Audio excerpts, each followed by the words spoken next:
Hi friends, இன்றைக்கி நம்ம சேனலில் பார்க்க போகிற ரெசிபி என்னென்னு பார்த்தீங்கன்னா, தம்ப்நெயில் பார்த்தாலே உங்களுக்கு தெரிஞ்சிருக்கும். ஃபிஷ் மந்தி தாங்க பண்ண போகிறோம். வாங்க இந்த ஃபிஷ்ஷை முதல்ல மசாலா போட்டு பரட்டி வச்சுக்கலாம். அது எப்படி பண்ணலாம், என்னென்ன மசாலா நான் ஆட் பண்ணுறேன் அப்படின்னு பார்த்துக்கலாம். பொதுவாகவே மந்திக்கு அப்படின்னு சொன்னாலே எல்லாருமே பொதுவாகவே வெளியே தான் மசாலா வாங்குவாங்க. மந்தி மசாலான்னு சொல்லி ரெடிமேடாக வாங்குவாங்க. அதெல்லாம் தேவையே இல்லை. நம்ம கிச்சனில் இருக்க நம்ம டெய்லி யூஸ் பண்ணுற மசாலாவே போதும். நான் உப்பு, மிளகாத்தூள், ஜீரகத்தூள், பெப்பர் தூள், கரம் மசாலா, அப்புறம் ஏதாவது ஃப்ரை பண்ணுற மசாலா. நான் இன்னைக்கு சிக்கன் மசாலா, ஃப்ரை மசாலா இருக்குல்ல, அது எடுத்துக்கிறேன். அது கூட கொஞ்சமாக ஆயில் விட்டு நல்லா இந்த மாதிரி மிக்ஸ் பண்ணிக்கோங்க. நம்ம எந்த மசாலாவுமே தேவையில்லை. நம்ம வீட்டில் டெய்லி யூஸ் பண்ணுற மசாலா தான் இது. எல்லார் வீட்லேயும் கண்டிப்பாக இருக்கும். இந்த மசாலாவை நான் ஃபிஷ்ஷில் நல்லா அப்ளை பண்ணிக்க போகிறேன். ஃபிஷ்ஷில் எல்லா பக்கமும் நல்லா இது பண்ணிக்கோங்க. இன்றைக்கி பார்த்தீங்கன்னா நான் ஒரு பெரிய மீனும் அப்புறம் கிங் ஃபிஷ் ஸ்லைஸும் இருக்குது. நான் இன்றைக்கி இது எல்லாத்தையுமே பண்ண போகிறேன். இதில் நல்லா மசாலா அப்ளை பண்ணிவிட்டு அதுக்கப்புறம் நம்ம ஃப்ரை பண்ண வேண்டியது தான். ஆயிலில் நல்லா ஃப்ரை பண்ணி எடுத்துக்கலாம். இது ஃப்ரை பண்ணும்போது கொஞ்சம் பெரிய பேனாக இருந்து அதை நீங்கள் மொத்த மீனும் ஒரே டைமில் போடுற மாதிரி கொஞ்சம் அகலமான பாத்திரத்தில் போட்டிங்க அப்படின்னா இன்னும் கொஞ்சம் நம்மளுக்கு நல்லாயிருக்கும். எதனால் நான் ஒரே டைமில் போடுங்க அப்படின்னு சொல்கிறேன்னா, வீடியோ ஃபுல்லாக பாருங்க தெரியும் நான் எதுக்காக அதை சொல்கிறேன் அப்படின்ட்டு.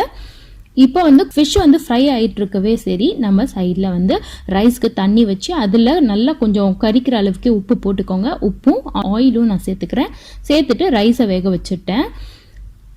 அதுக்கிடையே கொஞ்சமாக ப்ரானும் இருந்தது. ஸோ ப்ரானும் நம்ம சேர்த்து பண்ணலாமே அப்படிங்கிறதுக்காக பண்ணேன். அதுவும் எல்லா மசாலாவும் போட்டு நான் பரட்டி வச்சுருக்கேன். அதை இந்த மாதிரி சின்ன சின்ன அந்த டூத்பிக் இருக்கு இல்லையா, அதில் நான் குத்தி வச்சுக்கிறேன். இதில் தான் குத்தணுன்னுலாம் இல்லை, ஜஸ்ட் நான் இந்த மாதிரி பண்ணிக்கிறேன்.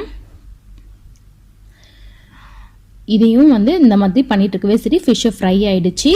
நம்ம இப்போ எல்லா ஃபிஷ்ஷையும் எடுத்துக்கலாம் வெளியே. நான் இன்னைக்கு சின்ன பேனாக எடுத்ததுனால நான் ஒரே டைமில் போடாமல் 2 தடவையாக பொரிச்சு எடுத்துருக்கேன் ஃபிஷ் எல்லாம். ஆனால் நீங்கள் பண்ணிங்கன்னா கண்டிப்பாக ஒரே பேனில் கொஞ்சம் அகலமாக இருந்தால் போதும். அந்த பேனில் ஆயில் விட்டுட்டு எல்லா ஃபிஷ்ஷையுமே அதில் அடுக்கி நீங்கள் ஃப்ரை பண்ணிங்க அப்படின்னா அந்த மசாலா ரொம்ப கருவாமல் இருக்கும். ஒரு வாட்டி ஃப்ரை பண்ணும்போது அந்த மாதிரி இருக்கும். நீங்கள் திரும்ப திரும்ப அந்த ஆயிலே ஃப்ரை பண்ணிடாதீங்க. மசாலா ரொம்ப தீஞ்ச மாதிரி ஆகிடும்.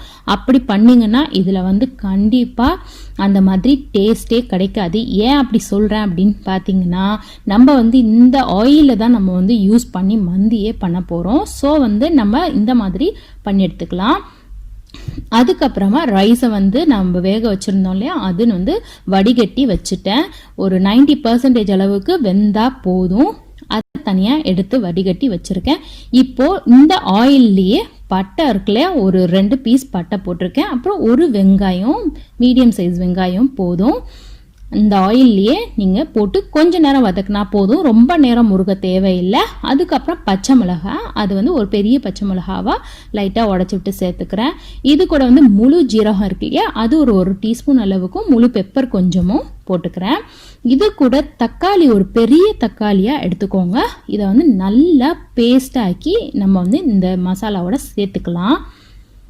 ஏன் நான் மசாலாவை கருக விட்டுறாதீங்க, ஒரே டைமில் ஃப்ரை பண்ணுங்க அப்படின்னு நான் சொன்னேன்னா, ஏன்னா நம்ம இந்த ஆயிலை தான் நம்ம யூஸ் பண்ண போகிறோம். ஸோ மசாலா ரொம்ப நீங்கள் முருக விட்டீங்க அப்படின்னா அது ரொம்ப தீஞ்ச மாதிரி ஆகிடும். ஸோ இந்த மாதிரி நீங்கள் ஒரே டைமில் போட்டு எடுத்துட்டிங்கன்னா நல்லா கரெக்டாக வரும். இது நல்லா கொதி வரட்டும். கொதி வந்ததுக்கப்புறம் தேவையான அளவு கொஞ்சம் தண்ணி சேர்த்துக்கோங்க. அது கூட கரம் மசாலாவும் ஒரு டீஸ்பூன் அளவுக்கு நான் சேர்த்துக்கிறேன். கரம் மசாலா தான் இதில் மந்தியில் பார்த்தீங்கன்னா பொதுவாகவே எந்த ஒரு மசாலா ஃப்ளேவரும் அதிகமாக வெளியே தெரியாது. கரம் மசாலா தான் அதிகமாக தெரியணும், அதில் ஒரு வாசனை வர்றதே. ஸோ கரம் மசாலா பவுடர் இருக்குது. நான் வீட்டிலே பவுடர் பண்ண பட்டை, கிராம்பு, ஏலக்காய் மட்டும் தான் அதில் சேர்த்துருப்பேன். ஸோ அந்த கரம் மசாலாவை நான் ஆட் பண்ணிக்கிறேன் ஒரு டீஸ்பூன் அளவுக்கு. இது கூட கொஞ்சமாக நம்ம தண்ணி ஆட் பண்ணியிருக்கோம். கரெக்டாக லெவலில் இருக்குது. இதில் ரைஸ் நம்ம பாயில் பண்ணி வச்சுருக்கோம்ல, ரைஸை மேலே லேயராக போட்டுக்கலாம். அதுக்கு மேலே கொஞ்சமாக ஆயில் ஊற்றி அதை லைட்டாக பரட்டி விட்டுக்க போகிறேன். ஆயில் ஊற்றினீங்கன்னா நல்லா ஒட்டாமல் நல்லா ஊற்றியாக இருக்கும். கொஞ்சமாக ஆயில். அடுத்ததாக என்ன பண்ண போகிறேன் அப்படின்னு பார்த்தீங்கன்னா, மஞ்சத்தூள் இருக்கு இல்லையா, மஞ்சத்தூளில் வந்து கொஞ்சமாக எடுத்து ஒரு 1/2 டீஸ்பூன் அளவுக்கு எடுத்துட்டு அதை தண்ணியில் கலந்துட்டு நான் மேலே ஊற்ற போகிறேன். நல்ல கலர்ஃபுல்லாக இருக்கணும். மந்தி அப்படிங்கும்போது கொஞ்சம் நல்லா எல்லோவிஷாக இருக்கும் பார்க்கவே. இது வந்து பொதுவாக ஃபுட் கலர் கூட ஆட் பண்ணுவாங்க. நான் இன்னைக்கு வந்து மஞ்சள் தூள் வந்து ஆட் பண்ணிக்கிறேன். அதுக்கு மேலே வந்து நம்ம ஃபிஷ் எல்லாம் அடுக்கி வச்சிடலாம். இந்த இதுக்கு தான் அவங்க பேன் வந்து கொஞ்சம் வந்து அகலமாக இருந்துச்சு அப்படின்னா நம்ம எல்லா ஃபிஷ்ஷையும் வச்சுருந்துருக்கலாம். நீங்கள் வந்து தம்முக்கு போடுற மாதிரி நல்லா கீழே ஒரு பேன் வச்சுருங்க. அப்போ தான் அடி பிடிக்காமல் நல்லா சூப்பராக உங்களோடது வந்து நல்லா உதிரியாக அழகாக வரும். ஸோ கீழே ஒரு பேன் வச்சுட்டு அதுக்கு மேலே நான் இந்த சட்டியை தவாவை வைக்க போகிறேன். இப்போது நான் என்ன பண்ண போகிறேன் அப்படின்னு பார்த்தீங்கன்னா, நம்ம சார்கோல் இருக்கு இல்லையா, சார்கோல் எடுத்து நல்லா அதை வந்து பேர்ன் பண்ணிவிட்டு நம்ம ரைஸ் வச்சுருக்கோம்ல அதில் ஒரு சின்னதாக ஒரு பவுலோ ஸ்டாண்டோ வச்சுட்டு நம்ம அதுக்கு நடுவில் இந்த சார்கோல் வச்சு அப்புறம் கொஞ்சமாக வந்து ஆயில் விட்டிங்க அப்படின்னா நல்லா ஸ்மோக் வரும். ஸோ அந்த டைமில் உடனே இமீடியட்டாக நம்ம வந்து லிட்டு போட்டு நல்லா டைட்டாக க்ளோஸ் பண்ணிடுங்க. இன்கேஸ் உங்ககிட்ட சார்கோல் இல்லை அப்படின்னா தேங்காய் சிரட்டை இருக்குல்ல அது கூட யூஸ் பண்ணிக்கலாம். உடனே வந்து ஏதாவது துணி எல்லாம் போட்டு நல்லா கவர் பண்ணி வச்சுருங்க. அதோட ஸ்மோக் ஸ்மெல் வந்து வெளியே போகாத அளவுக்கு. அப்போ தான் நம்மளோட ரைஸ்லேயும் சரி நம்ம ஃப்ரை பண்ணோம்ல அதில் எல்லாத்துலேயும் ஸ்மோக்கி ஸ்மெல் நல்லா சூப்பராக இறங்கி ரொம்ப டேஸ்ட்டாக இருக்கும். இப்போ இதை மூடி போட்டு ஒரு 10 நிமிஷம் நான் வந்து அப்படியே மீடியமில் வச்சு குக் பண்ண போகிறேன். அதுக்கப்புறமா ஒரு 5 நிமிஷம் வந்து நீங்கள் ஆஃப் பண்ணிவிட்டு அதுக்கப்புறம் ஒரு 5 நிமிஷம் கழித்து ஓப்பன் பண்ணுங்கள்.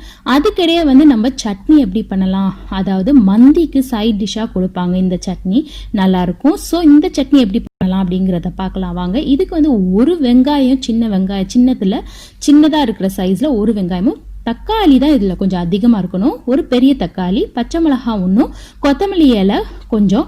என்கிட்ட கொத்தமல்லி இலை கொஞ்சமாக இருந்ததுனால நான் கொஞ்சம் போட்டேன். இதை விட கொஞ்சம் கூடவே நீங்கள் போட்டுக்கோங்க. இது கூட உப்பும் லெமன் ஜூஸும் புளிப்புக்கு ஏற்ற மாதிரி நீங்கள் சேர்த்துக்கோங்க.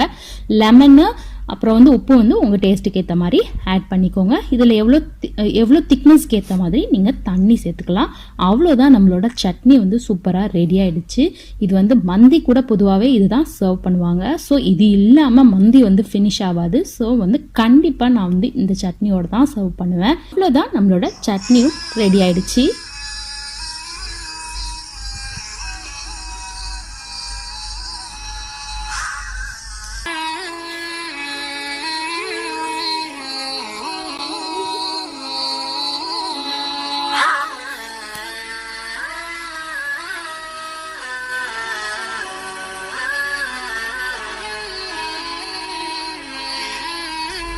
மந்தி பார்த்தீங்கன்னா தெரியும், செம்ம சூப்பராக வீடு ஃபுல்லாக செம்ம வாசனையாக சூப்பராக வந்து மந்தி ரெடி ஆகிடுச்சு.